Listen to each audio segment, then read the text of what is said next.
Also breaking at this hour, the state suing Norfolk Southern in the aftermath of that East Palestine train wreck. Attorney General Dave Yost announced a lawsuit late this afternoon saying the railroad must be held accountable. 10 TV's Lindsay Mills is here with what Yost is accusing the railroad of doing. Lindsay. Andrew, Attorney General Yost calls what happened an epic and expensive disaster. In a virtual press conference this afternoon, he announced the lawsuit. He says the point of it is to force Norfolk Southern to cover the cost of the cleanup. That total cost, though, is unknown at this time. The price tag, he says, continues to go up by the day. The lawsuit also demands Norfolk Southern to pay for future costs related to the spill and to conduct continued monitoring of the soil. Yost says he has met with Norfolk Southern leaders and provided some details of those conversations.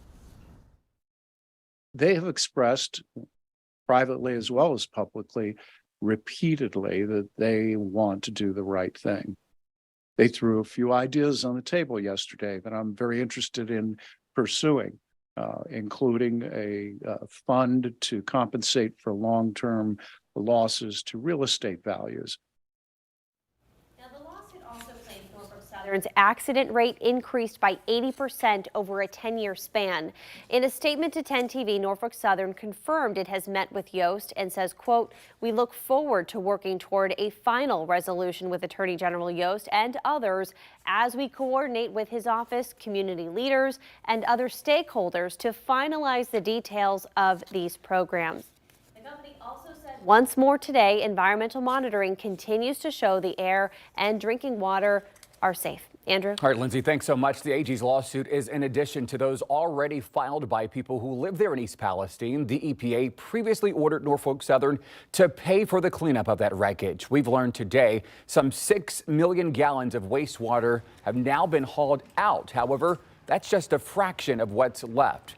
There are also exams underway to see if those chemicals are responsible for the deaths of several animals there in the area. And new tonight, we've learned scammers are now targeting the people who live along those railroad tracks. The fire department saying someone is impersonating the CDC, offering medical advice and incorrect information on purifying water.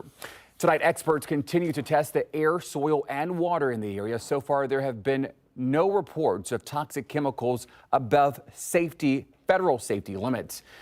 Though some scientists are urging the community to push for long-term testing. It brings to question how safe is safe. Exactly. We cannot dismiss any levels. Yeah, tonight, some experts say a lingering fear in the area is over that vinyl chloride that leaked from the wrecked train and the possibility that it could seep into the groundwater over time. They say absent of light or heat, it could remain there for years.